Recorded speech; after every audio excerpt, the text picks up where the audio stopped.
Hola nuevamente, bienvenidos a su canal Análisis Económico Poskeynesiano en Latinoamérica. Este es el video número 3 para la sesión número 3 de nuestro primer módulo.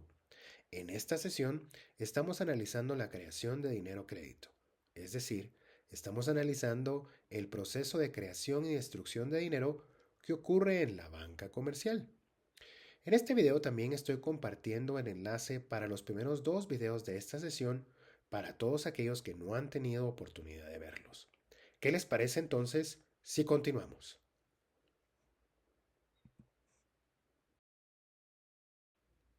Y bueno, hasta este momento hemos visto que los bancos comerciales no son intermediarios financieros, puesto que no necesitan de depósitos para entregar financiamiento.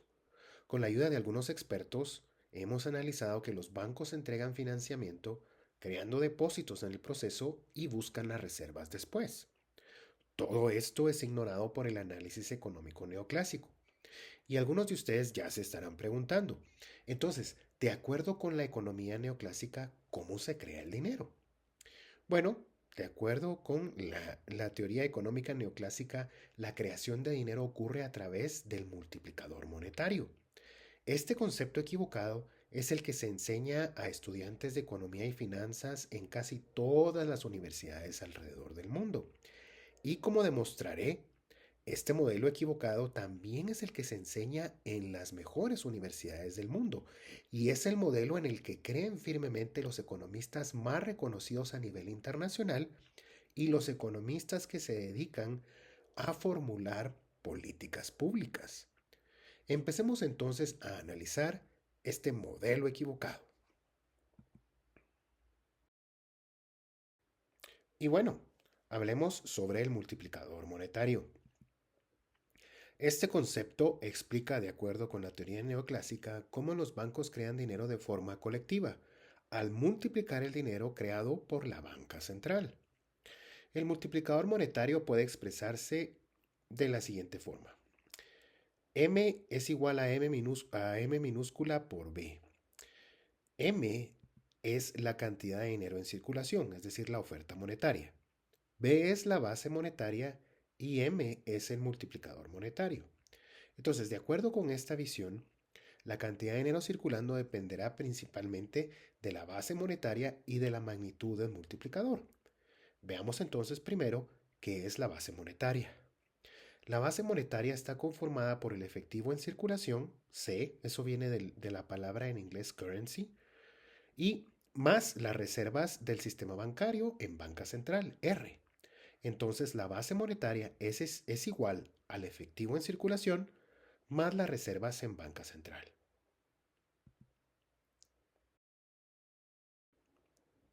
Entonces, el dinero en circulación, M, se conforma del efectivo en circulación, C, más los depósitos que pueden utilizarse inmediatamente como medio de pago, D. El concepto del multiplicador monetario argumenta que el Banco Central controla la base monetaria y que los bancos comerciales trabajando en conjunto multiplican el dinero que ha creado el Banco Central, el efectivo y las reservas en Banco Central. Sin embargo, siempre tendrán una restricción para hacerlo.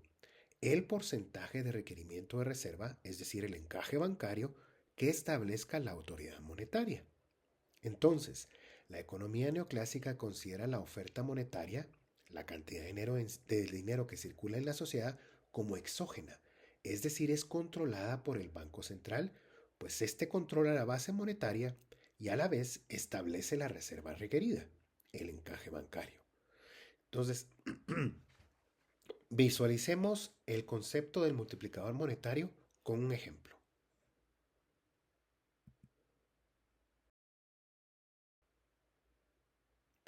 A continuación se detalla la lógica detrás de un concepto erróneo, el multiplicador monetario. A ver, empecemos con un primer paso. El paso número 1 es una mujer entra a una agencia bancaria de Banco A y deposita 1000 unidades monetarias en efectivo. Banco A toma el depósito, retiene la reserva requerida que han establecido las autoridades monetarias, por simplicidad vamos a decir que es 10%, y otorga un préstamo. Banco A conserva 100 unidades monetarias y otorga 900 unidades monetarias como préstamo. Es decir, de los 1000 que recibió como depósito, coloca 100 unidades monetarias como reserva, pues es la reserva requerida, y entrega como financiamiento 900 unidades monetarias. Paso número 3. La persona que toma el préstamo por 900 unidades monetarias que ha entregado Banco A decide comprar una motocicleta usada. El vendedor de la motocicleta no necesita del efectivo en ese momento, así que decide depositar la cantidad en Banco B. Ahora Banco B recibe un depósito de 900 unidades monetarias, retiene la reserva requerida, 10% o 90 unidades monetarias, y otorga un préstamo por 810 unidades monetarias.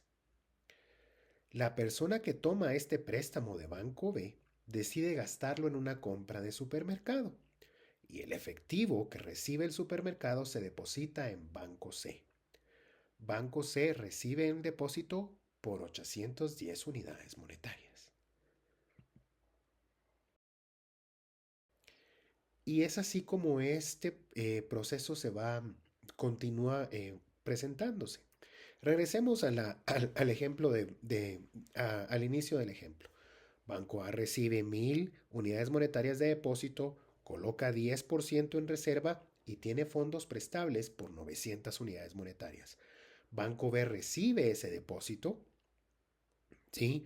Coloca 10 en reserva, 10% en reserva y tiene 810 unidades monetarias como fondos prestables. Banco C recibe un depósito por 810, coloca el 10% como reserva y tiene 729 unidades como fondos prestables y así sucesivamente.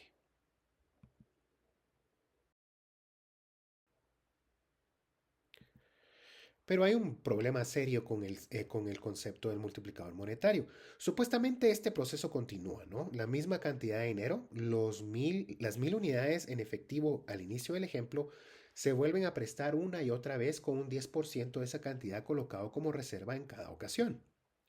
A pesar de que la cantidad original es de 1000 unidades monetarias, el dinero, pues, controlado por la banca central, se ha multiplicado porque los bancos, trabajando en forma colectiva, han prestado varias veces la misma cantidad. De acuerdo con el concepto, el proceso que se presenta en la figura anterior se repite unas 200 veces hasta que todo el dinero forma parte de las reservas. Para ese entonces, la suma de saldos de cuentas bancarias llega aproximadamente a 10.000 unidades monetarias.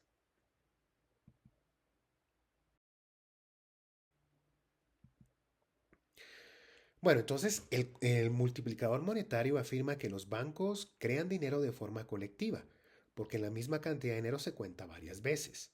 Si las reservas requeridas equivalen a 10%, como en el ejemplo, la cantidad de dinero creada por el Banco Central será multiplicada 10 veces por los bancos comerciales, trabajando en conjunto.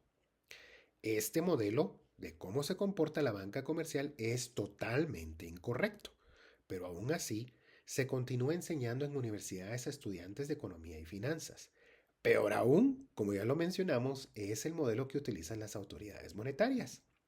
Este modelo es incorrecto principalmente por dos razones. Y esas dos razones son las siguientes.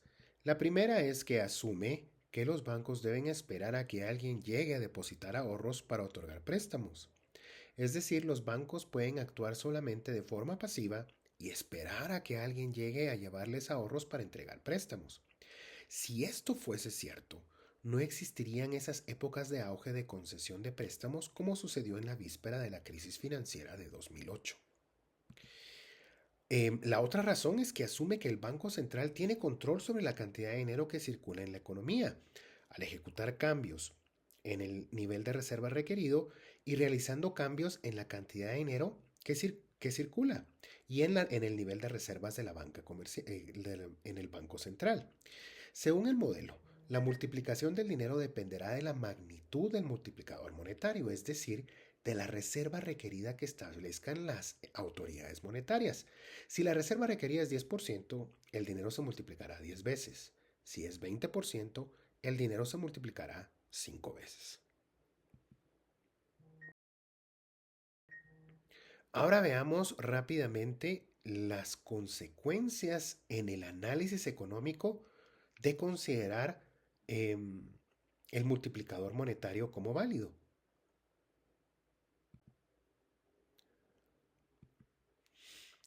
El libro de texto Macroeconomía, escrito por el economista de la Universidad de Harvard Gregory Mankiw, a quien mencionamos en la sesión número 1, es uno de los libros que más se utilizan en las universidades para los cursos de economía.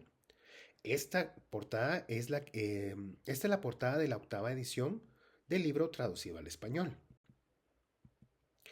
En la página 158 de la octava edición en español de este libro, Mankiw resume la creación de dinero a través del multiplicador monetario de la siguiente forma. Como ustedes pueden ver, esta es una representación del ejemplo que nosotros ya mostramos. Hay un depósito inicial de 1.000 euros. ¿Sí? Bueno, para este caso particular están utilizando euros. Miren el préstamo del banco primero. Esa RR significa reservas requeridas, ¿sí? Entonces, el depósito del primer banco, ¿sí? Va a ser igual a 1 menos las reservas requeridas multiplicado por 1.000. Es decir, si asumimos nuevamente que las reservas requeridas es 10%, como en el ejemplo que acabamos de presentar, el préstamo del banco primero va a ser 1 menos 0.10, que es igual a 0.9, multiplicado por 1.000, es decir, 900 euros. El préstamo del segundo banco va a ser 1 menos las reservas requeridas al cuadrado, multiplicado por 1.000 euros y así sucesivamente. Es decir, así es como Gregory Mankiw presenta la creación de dinero en la banca comercial. Utiliza el multiplicador monetario. Esto significa que los bancos multiplican la base monetaria, la cual es controlada por el Banco Central, y de igual forma las autoridades monetarias establecen el nivel de reservas requeridas. Entonces, ¿cuál es la conclusión a la que llega el análisis económico neoclásico? El Banco Central controla la cantidad de dinero que circula. Solo que hay un pequeño gran problema con este modelo. Aún los principales bancos centrales del mundo ya están afirmando de que este modelo es incorrecto. La creación de dinero en la realidad. Como se presentó hace un momento, el concepto de multiplicador monetario es incorrecto. El Banco de Inglaterra y el Bundesbank de Alemania están totalmente de acuerdo. El Banco de Inglaterra realizó una publicación llamada Money Creation in the Modern Economy. Esto fue en 2014. En ese documento se encuentra el siguiente texto. La creación de dinero en la práctica difiere eh, de algunas ideas erróneas populares.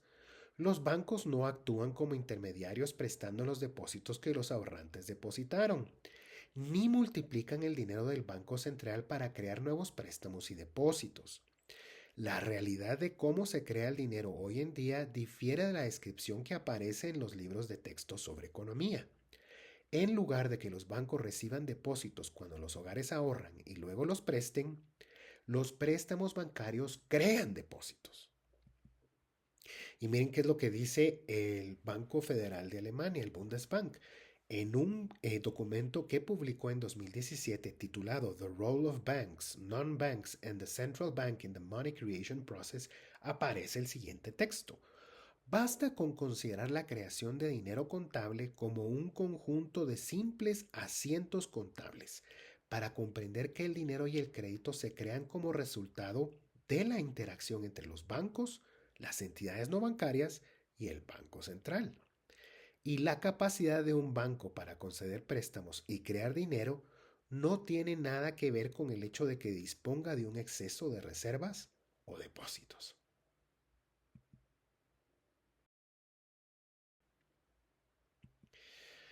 Entonces, esta es la prueba que hoy les mencionaba de que el análisis económico tradicional no conoce la banca.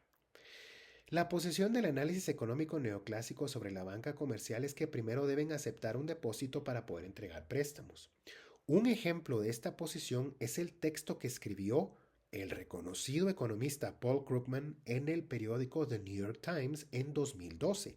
Miremos lo que Krugman escribió. En primer lugar, cualquier banco tiene que prestar el dinero que recibe en depósitos. Los agentes de crédito de los bancos no pueden emitir cheques de la nada. Como los empleados de cualquier intermediario financiero, deben comprar activos con los fondos que tienen a mano. Espero que esto no sea polémico, aunque dado lo que suele ocurrir cuando hablamos de bancos, supongo que incluso esta proposición provocará indignación. Sí, provoca mucha indignación que uno de los economistas más reconocidos a nivel mundial no conozca cómo funciona la banca comercial en realidad.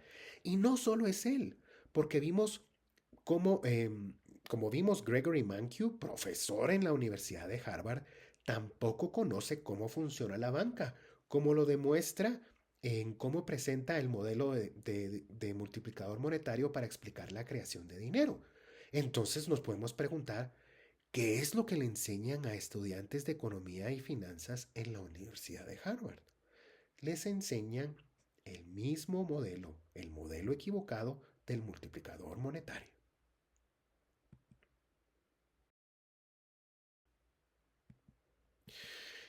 Bueno, ¿y cuáles son las consecuencias de un análisis económico equivocado? Bueno, son muchas, pero presentemos algunas. Los bancos y el dinero que estos crean no son considerados en los modelos macroeconómicos. Pero ¿y esto por qué es?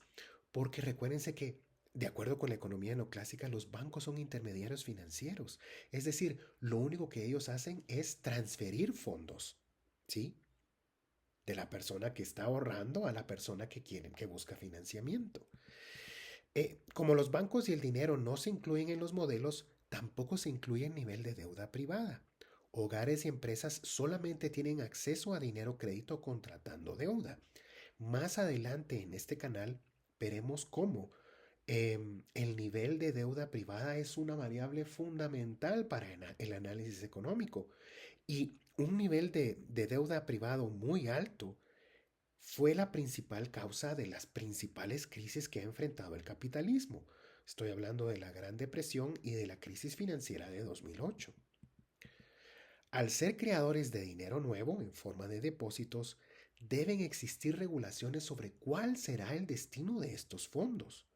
El dinero debe crearse para financiar procesos productivos exclusivamente. Y este elemento fundamental está ausente de las regulaciones bancarias por el hecho de que se considera a los bancos intermediarios financieros.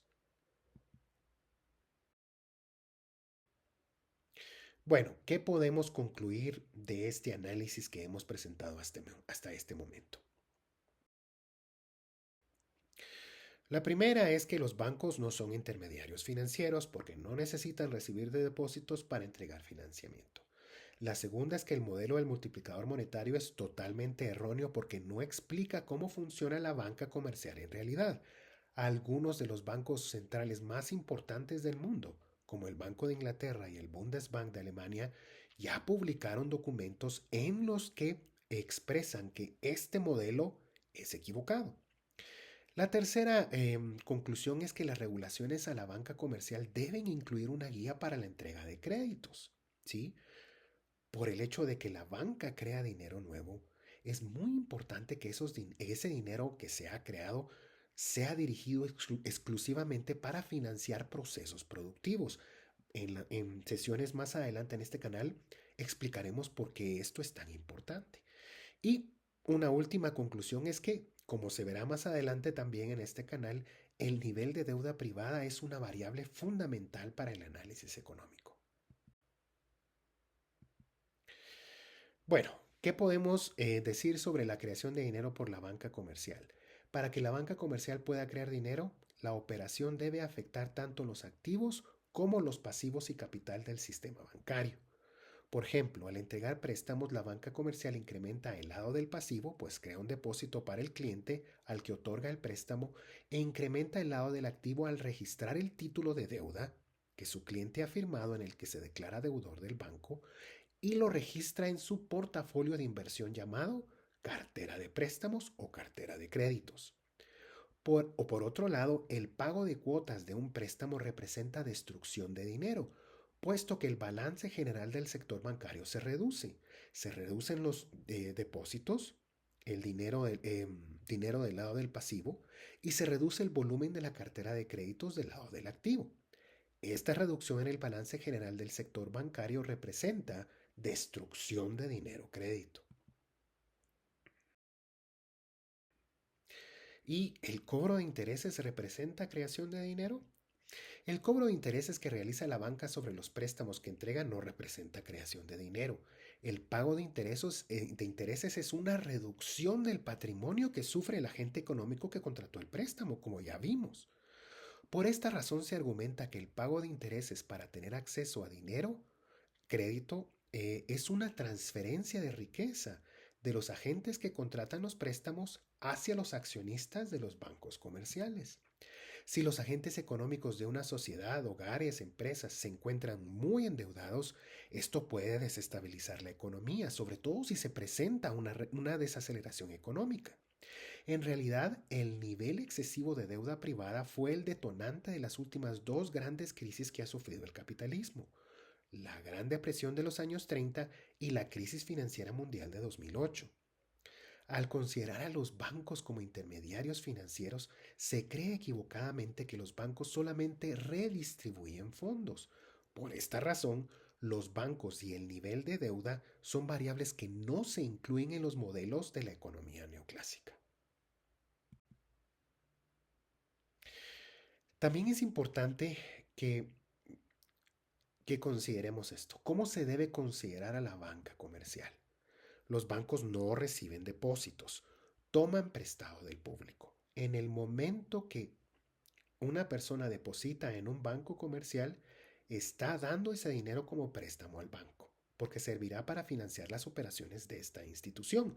Y en ese momento, ese dinero pasa a ser legalmente propiedad del banco y tendrá derecho a disponer de él como crea conveniente.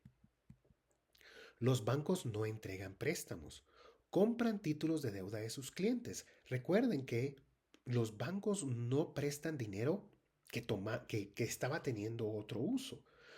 El dinero que entrega la banca comercial ha sido creado específicamente para sus clientes. Y lo que está haciendo la banca comercial realmente es creando dinero para entregar como financiamiento a sus clientes y comprando el título de deuda que sus clientes han firmado en el que se declaran deudores del banco. Y algo que es muy importante que ustedes tengan presente. Por el hecho de que la banca comercial compra títulos de deuda y lo que busca es maximizar el valor de su portafolio de inversión llamado cartera de créditos, la banca privada jamás podrá entregar financiamiento a bajo costo a la microempresa. Porque recuérdense que a mayor riesgo, mayor rendimiento. Si la banca considera de que un agente económico representa más riesgo, obligadamente requerirá un rendimiento más alto, es decir, cobrará una tasa de interés más alta a ese agente económico. Por eso es que es tan importante considerar la existencia de banca pública en toda nación, porque la banca pública no tiene como objetivo maximizar beneficios en el corto plazo. Esta diapositiva que les comparto la he tomado en su totalidad de una presentación que preparó el profesor Steve King, un economista post-keynesiano que ha pasado toda su vida profesional mostrando las razones por las que el análisis económico neoclásico está fundamentalmente equivocado. Las dos figuras que les presento aquí fueron preparadas por él. La primera figura muestra el nivel de deuda privada como porcentaje del PIB para el periodo de 1947 a 2016. Antes de 1950, el nivel de deuda privada no sobrepasaba el 50% del valor del PIB. Esta variable llegó a un punto máximo de alrededor del 170% del valor del PIB justo antes de la crisis financiera mundial de 2008. La segunda figura muestra en color fucsia el nivel de crédito como porcentaje del PIB y en color negro muestra la tasa de desempleo. Vean cómo cuando el nivel de crédito aumenta, el nivel de desempleo disminuye y viceversa. Como dijera el propio Steve King, Las alzas y caídas de la economía reflejan literalmente las alzas y caídas del sistema financiero. El desempleo baja cuando sube el crédito y viceversa. Entonces, es absurdo pensar, como indica la teoría económica neoclásica, que el dinero es neutral en el largo plazo, porque estamos viendo que en el mundo real los préstamos bancarios crean dinero. Este dinero aumenta la demanda agregada y el ingreso. Las fluctuaciones en el crédito, es decir, los cambios en la disponibilidad de crédito bancario, la variación anual de la deuda privada, son el factor dominante de los auges y las caídas en el capitalismo. Entonces, es absurdo pensar, como indica la teoría económica neoclásica, que el dinero es neutral en el largo plazo, porque los datos, la evidencia empírica, contradicen la hipótesis de que los cambios monetarios solamente afectan a las variables económicas nominales, como el nivel de precios, y no afectan a las variables reales, como el nivel de producción o el nivel de empleo. La evidencia empírica nos dice que esa afirmación es completamente absurda.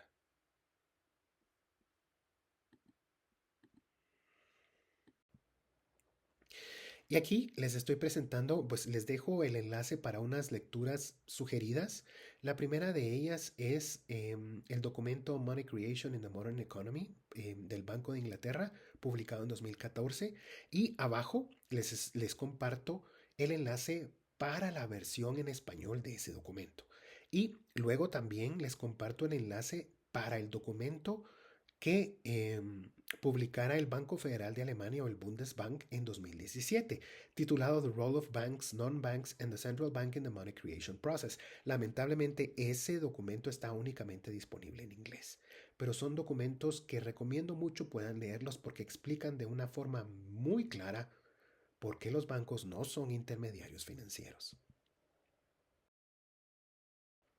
Y bueno, en la próxima sesión se hablará sobre la creación de dinero en el ámbito público. En esta sesión vimos la creación de dinero en el ámbito privado. En la próxima sesión se analizará a detalle la creación de dinero en el ámbito público. Se explicará cómo el Estado crea dinero, dinero fiat, al ejecutar gasto público y cómo lo destruye con el cobro de impuestos. Y una vez más quiero dar las gracias a los señores de SlidesGo por permitirme utilizar su fuente para mis diapositivas en Microsoft PowerPoint sin costo económico. Y bueno, solo me resta darles las gracias por su atención a esta sesión número 3 de su canal Análisis Económico Post-Keynesiano en Latinoamérica. Y de nuevo, si este es un material que les interesa, si les parece útil, por favor suscríbanse al canal y compartan el canal con familiares, amigos o conocidos que, como ustedes, estén interesados en conocer el mundo que nos rodea utilizando el análisis económico post-keynesiano como lente. Hasta el próximo video.